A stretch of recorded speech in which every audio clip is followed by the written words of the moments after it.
Date mutual fund क्या होता है? ये डेट म्यूचुअल फंड, अगर इक्विटी म्यूचुअल फंड में इतने अच्छे रिटर्न्स मिलते हैं तो हम डेट म्यूचुअल फंड में क्यों इन्वेस्ट करें?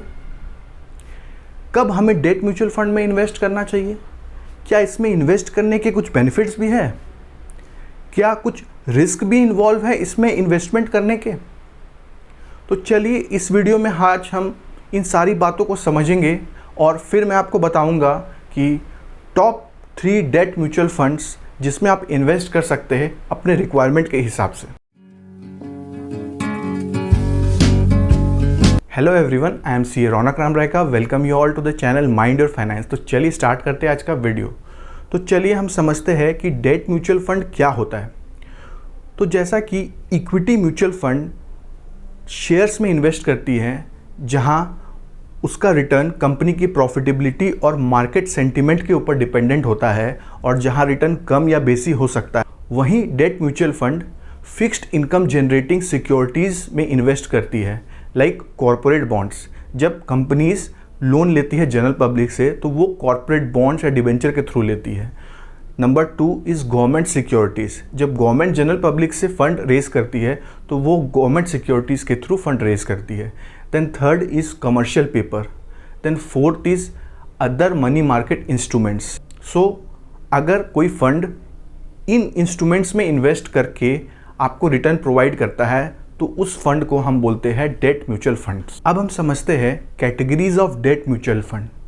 तो ये म्यूचुअल फंड जिन सिक्योरिटीज़ या बॉन्ड्स में इन्वेस्ट करती है उनकी मैच्योरिटी के बेसिस में इन्हें कैटेगराइज किया जाता है। तो अब आप अपनी स्क्रीन पे देख रहे होंगे कि overnight funds, then liquid funds, then ultra short funds, then low duration fund, then money market fund, then short duration fund, then medium duration fund, then long duration funds.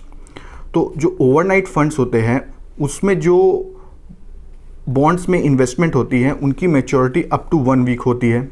Then जो liquid funds होते हैं उसमें जो bonds या other instrument में investment होती है उनकी मैच्योरिटी अप टू 3 मंथ्स होती है। वैसे ही अल्ट्रा शॉर्ट में up to 6 months, low duration में up to 9 months, money market में अप टू 1 ईयर होती है, शॉर्ट ड्यूरेशन में अप टू 2 ईयर्स होती है, देन मीडियम ड्यूरेशन में अप टू 4 ईयर्स होती है एंड लॉन्ग ड्यूरेशन फंड्स में मोर देन 5 ईयर्स होती है। तो जैसे ही आप ओवरनाइट फंड से लॉन्ग ड्यूरेशन फंड्स की तरफ बढ़ते हैं तो आपका रिटर्न्स बढ़ते रहता है, साथ ही साथ आपका रिस्क भी बढ़ने लगता है। तो इसमें रिस्क क्या होते हैं वो हम आगे डिस्कस करेंगे, बट आपको ये अभी समझना है कि जैसे ही आप ओवरनाइट फंड्स से liquid funds, then ultra short, then long duration funds में पहुंचते हैं तो वैसे ही आपका इंटरेस्ट रेट जो आपका अर्निंग होता है वो बढ़ते रहता है, साथ ही साथ उसमें रिस्क भी बढ़ते रहता है, जिसे हम आगे डिटेल में समझेंगे। अब हम समझते हैं कि डेट म्यूचुअल फंड में क्यों इन्वेस्ट करना चाहिए। Why to invest in debt mutual fund? Number 1, short term goal. अगर आपका कोई शॉर्ट टर्म गोल है लाइक विद इन 1 ईयर और 2 ईयर और मैक्स 3 ईयर्स, अगर आपका इस टाइप का कोई गोल है तो इट इज़ एडवाइजेबल कि आपको डेट म्यूचुअल फंड में इन्वेस्ट करना चाहिए। क्यों? क्योंकि अगर आप शॉर्ट टर्म के लिए इक्विटी म्यूचुअल फंड में इन्वेस्ट करते हैं तो शायद हो सकता है कि मार्केट गिर जाए या बढ़ जाए, तो वो मार्केट में वॉलेटिलिटी शॉर्ट टर्म पीरियड के लिए रहती है। तो अगर शॉर्ट टर्म पीरियड आपका गोल है या कोई आपका शॉर्ट टर्म गोल है तो आपको डेट म्यूचुअल फंड में इन्वेस्ट करना चाहिए।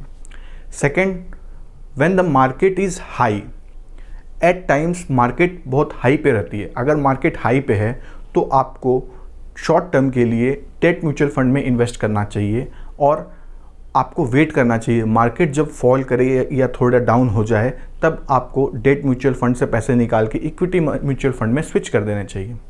और मान लीजिए आपका कोई विंडफॉल गेन्स है या कोई एक मुश्त आपको पैसे मिले, अब आप समझ नहीं पा रहे कि मार्केट अभी बढ़ा है कि गिरा है या फिर मार्केट बहुत बढ़ा हुआ है, तो इन सिचुएशन में अगर आप अपने पैसे इक्विटी म्यूचुअल फंड में डाल देते हैं तो हो सकता है कि आपको लॉसेस हो जाए।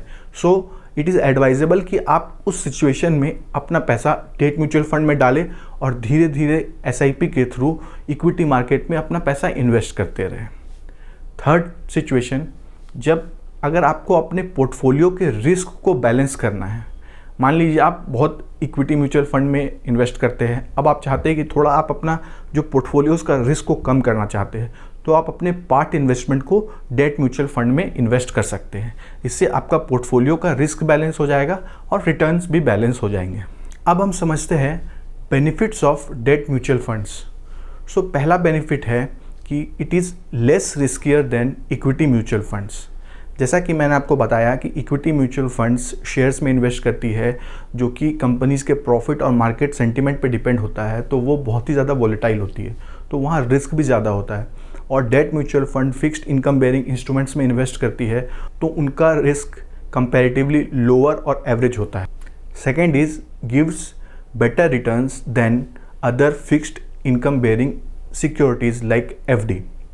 एफडी में जहाँ आपको 4 से 5% तक का ही रिटर्न मिल पाता है, आप डेट म्यूचुअल फंड्स में 6 to 7 to 8 और उससे भी ज़्यादा का रिटर्न ले सकते हैं। Third, for short term investment it is better than equity mutual funds, क्योंकि यहाँ वॉलेटिलिटी कम होती है और शॉर्ट टर्म के लिए आपका पैसा सेफ रहता है।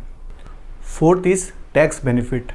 मैं आपको ब्रीफ में इनके टैक्स रेट्स के बारे में बता देता हूँ कि अगर आप डेट म्यूचुअल फंड में इन्वेस्ट करते हैं और विदिन 3 ईयर्स मींस 36 मंथ्स के अंदर आप अगर उसे सेल कर देते हैं, तो आपको जो लॉस या गेन होता है that is called short term capital loss या गेन। देन अगर आपको मोर देन 36 मंथ्स या 3 ईयर्स आप उसे सेल करते हैं, तो उसे हम लॉन्ग टर्म कैपिटल गेन या लॉस कहते हैं। तो शॉर्ट टर्म कैपिटल गेन के केस में आपको अपने स्लैब रेट के हिसाब से ही टैक्स देना पड़ता है, और लॉन्ग टर्म कैपिटल गेन में आपको फ्लैट 20% टैक्स लगता है। तो अगर आप 30% टैक्स ब्रैकेट में आते हैं, तो आपको लॉन्ग टर्म कैपिटल गेन के केस में 20% ही टैक्स लगेगा, मींस 10% का बेनिफिट आपको हो जाएगा। तो इस तरह से जो भी 30% स्लैब में आते हैं उन्हें 10% टैक्स का बेनिफिट होता है डेट म्यूचुअल फंड्स में।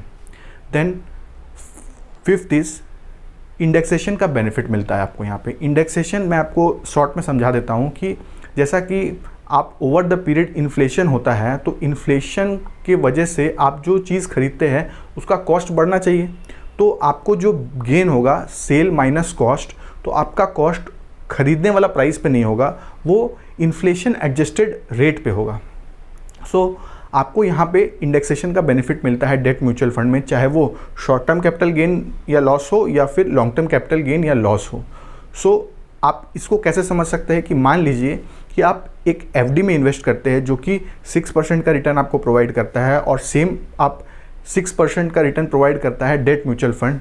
तो अगर आप देखें तो आपको एफडी में कॉस्ट माइनस सेल प्राइस पे आपको टैक्स देना पड़ेगा, जबकि डेट म्यूचुअल फंड में आपको sale value minus indexed cost of acquisition पे टैक्स देना पड़ेगा। तो नेट में आपको हर समय एफडी से ज़्यादा ही रिटर्न मिलेगा डेट म्यूचुअल फंड में, अगर वो सेम इंटरेस्ट भी आपको प्रोवाइड करती है। तो चलिए अब हम डेट म्यूचुअल फंड के रिस्क को समझते हैं। तो बेसिकली डेट म्यूचुअल फंड में 2 टाइप के रिस्क होते हैं। Number 1 is interest risk, number 2 is credit risk. तो इंटरेस्ट रिस्क क्या होता है? जैसा कि आप जानते हैं कि आरबीआई टाइम टू टाइम अपने इंटरेस्ट को घटाता या बढ़ाता है।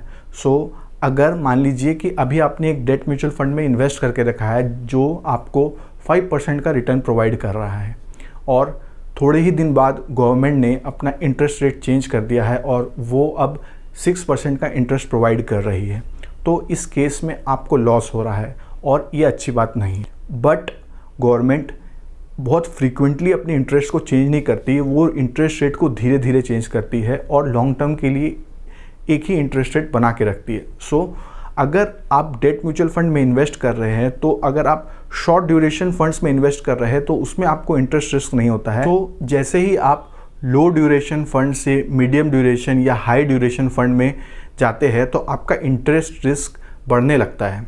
So it is advisable to invest in ultra short, low और medium duration funds and not long duration funds. Second is credit risk. So debt mutual funds जिन companies में invest करती है, अगर उसकी क्रेडिट वर्दीनेस ख़राब हो जाए या फिर वो बैंकरप्ट हो जाए, तो आपको पॉजिटिव के जगह पे नेगेटिव रिटर्न्स भी मिल सकते हैं। सो जब भी आप डेट म्यूचुअल फंड में इन्वेस्ट करें तो आपको ये ज़रूर देखना चाहिए कि वो म्यूचुअल फंड कहाँ इन्वेस्ट कर रहा है, उसकी क्रेडिट वर्दीनेस क्या है। सो ये आप कैसे पता लगाएंगे कि उसकी क्रेडिट वर्थिनेस क्या है। सो किसी भी टाइप के डेट इंस्ट्रूमेंट जो कि लाइक बॉन्ड्स हो गए या कमर्शियल पेपर हो गए, इनको क्रेडिट रेटिंग एजेंसीज रेट करती है, जिसे क्रेडिट रेटिंग कहते हैं। और ये अब आप अपने स्क्रीन पे देख सकते हैं क्रेडिट रेटिंग। सो आपको जब भी इन्वेस्ट करना हो तो आप ये ज़रूर देखेंगे कि उसकी क्रेडिट रेटिंग क्या है, और आपको अच्छी क्रेडिट रेटिंग वाली म्यूचुअल फंड में इन्वेस्ट करना चाहिए, क्योंकि डेट म्यूचुअल फंड में return is not important, to make risk lower is more important. आप अपने रिस्क को कम से कम बना के रखना है, 1 या 2% की लालच में हमें अपने रिस्क को नहीं बढ़ाना है। टॉप 3 डेट म्यूचुअल फंड्स, इसमें मैंने बहुत सारी कैटेगरीज़ में से उन्हीं categories of debt mutual funds को सेलेक्ट किया है जहाँ पे आपको क्रेडिट रिस्क भी कम हो, इंटरेस्ट रिस्क भी कम हो, और रिटर्न भी एफडी या अदर फिक्स्ड इंस्ट्रूमेंट से ज़्यादा मिल पाए। So first is Aditya Birla low duration fund. So अब अपने स्क्रीन पे आप देख सकते हैं कि ये आदित्य बिरला सन लाइफ लो ड्यूरेशन फंड, ये लो ड्यूरेशन फंड कैटेगरी में आता है, जिसमें इन्वेस्टमेंट की मैच्योरिटी 3 to 9 मंथ्स की होती है। सो 3 to 9 मंथ्स की वजह से आपका इसमें इंटरेस्ट रिस्क नहीं या कम होता है। सेकंड, अब हम रिटर्न की बात करें तो आप देख सकते हैं कि 1 ईयर रिटर्न 5.37% है, 3 ईयर रिटर्न 7.97% है, 5 ईयर रिटर्न 7.84% है। और अगर इसे मार्केट से कंपेयर करें तो मार्केट से बहुत अच्छे रिटर्न्स प्रोवाइड कर रहा है। देन अगर इसकी AUM की बात करें तो that is 19,000 crore, that is very good. और अगर हम मिनिमम इन्वेस्टमेंट की बात करें तो लमसम में आप 1000 इन्वेस्ट कर सकते हैं, और SIP में आप किसी भी फंड में 500 से भी इन्वेस्टमेंट चालू कर सकते हैं। अगर हम इसकी एक्सपेंस रेशियो की बात करें तो that is 0.39%, that is also very good, और इसमें कोई एग्जिट लोड भी नहीं है। सो अगर आप शॉर्ट टर्म के लिए इसमें इन्वेस्ट करना चाहते हैं और फिर आप इसे इक्विटी में भी स्विच करना चाहते हैं तो आपको इसमें कोई एग्जिट लोड भी नहीं है, तो आप आराम से इसे स्विच कर सकते हैं। देन अगर हम इसके क्रेडिट रिस्क की बात करें तो आप देखेंगे कि इसने कहाँ कहाँ इन्वेस्टमेंट करके रखा है। तो SOV में इसने 19.5% का इन्वेस्टमेंट किया हुआ है, A1 प्लस सिक्योरिटीज़ में इसने 16.1% का इन्वेस्टमेंट किया हुआ है, AAA में इसने 34.8% का इन्वेस्टमेंट किया हुआ है, AA में 13.6% का इन्वेस्टमेंट है, एंड कैश इक्विवेलेंट में 15.7% का इन्वेस्टमेंट है। सो अगर हम इसने सारे इन्वेस्टमेंट अच्छी जगह पे किए हुए हैं तो इसका क्रेडिट रिस्क भी लो है। और अगर इसके हम स्टैंडर्ड डेविएशन की बात करें, स्टैंडर्ड डेविएशन की मतलब हो गया आपका कि जो वॉलेटिलिटी है इसकी दैट इज़ 1.04, जो मार्केट से बहुत ही कम है, वो भी बहुत अच्छी बात है। बीटा 1.09 जो कि मार्केट से ज़्यादा है, that is very good. Then alpha की बात करें that is 4.35, that is market से बहुत ज़्यादा है, वो भी बहुत अच्छी बात है। शार्प रेशियो की बात करें दैट इज़ 3.47 जो कि मार्केट से बहुत ज़्यादा है, वो भी बहुत अच्छी बात है। Second is Aditya Birla Sun Life money manager fund. अब आप अपने स्क्रीन पे देख रहे होंगे कि ये एक मनी मार्केट फंड है और इसकी मैच्योरिटी अप टू 1 ईयर्स होती है। और अगर इसके रिटर्न्स पे फोकस करें तो 1 year return 4.21%, 3 year 6.92%, 5 years is 7.01%। तो आप देखेंगे कि जो इसके कैटेगरी मार्केट के रिटर्न्स है वो उससे बेटर रिटर्न्स प्रोवाइड कर रही है। मिनिमम इन्वेस्टमेंट इज़ 1000, SIP आप 500 से भी चालू कर सकते हैं। एक्सपेंस रेशियो की बात करें तो that is 0.21%, that is also very good, और इसमें भी आपको कोई एग्जिट लोड नहीं है। अब अगर इसके रिस्क मेजर्स की बात करें तो अगर क्रेडिट रिस्क की बात करें तो ये जो इन्वेस्ट करती है 15.9% ये SOV में इन्वेस्ट करती है। देन A1 प्लस सिक्योरिटीज़ में 75.6%, कैश इक्विवेलेंट में 7%। तो इसकी जो इन्वेस्टमेंट है वो अच्छी जगह पे है, तो इसका जो क्रेडिट रिस्क है वो भी लो है। देन अगर इसके स्टैंडर्ड डेविएशन की बात करें तो that is 0.75% less than market, so it is very good. Beta is 1.35%, ये थोड़ा मार्केट से कम है, ओवरऑल ठीक है, ये मोर और लेस सेम है। देन अल्फ़ा की बात करें तो दैट इज़ 3.55% जो कि मार्केट से ज़्यादा है, that is good. Sharpe ratio की बात करें तो वो मार्केट के अराउंड ही। Then third is SBI Magnum medium duration fund. So आप अपने स्क्रीन पे देख रहे होंगे कि ये एक मीडियम ड्यूरेशन फंड है जिसमें इन्वेस्टमेंट की जो मैच्योरिटी है that is 2 years to 4 years. So जैसा कि इसकी ड्यूरेशन 2 ईयर्स टू 4 ईयर्स है तो यहाँ पे थोड़ा इंटरेस्ट रिस्क आ जाता है, but that too very low. Then second is return. Return अगर हम देखें 1 year is 6.86%, 3 year is 9.93%, 5 years is 9.68%। So अगर हम इसे मार्केट से कंपेयर करेंगे तो इसका 1 ईयर रिटर्न छोड़ के 3 ईयर्स और 5 year return is more than market.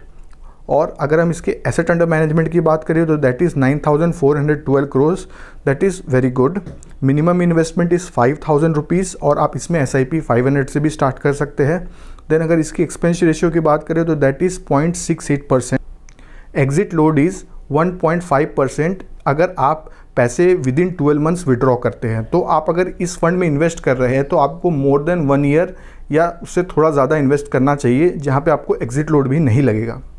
अब इसकी अगर हम क्रेडिट रिस्क की बात करें तो आप देखेंगे कि इसने कहाँ कहाँ इन्वेस्ट किया है। तो इसने SOV में 20.5% इन्वेस्ट किया है, AAA में 22% का इन्वेस्टमेंट है, AA में 44% का इन्वेस्टमेंट है, कैश इक्विवेलेंट में 9.1% का इन्वेस्टमेंट है। सो इसने AA में भी सिक्योरिटीज़ में भी इन्वेस्ट किए हैं, जिसकी वजह से ये आपको मार्केट से बेटर रिटर्न्स प्रोवाइड करके दे पा रही है। सो अगर इसके क्रेडिट रिस्क की बात करें तो दैट इज़ मीडियम। देन अगर हम इसके स्टैंडर्ड डिवीजन की बात करें तो 2.13, जो कि अगर मार्केट से कंपेयर करें तो बहुत कम है। बीटा 0.79 जो मार्केट से बेटर है, ज़्यादा है।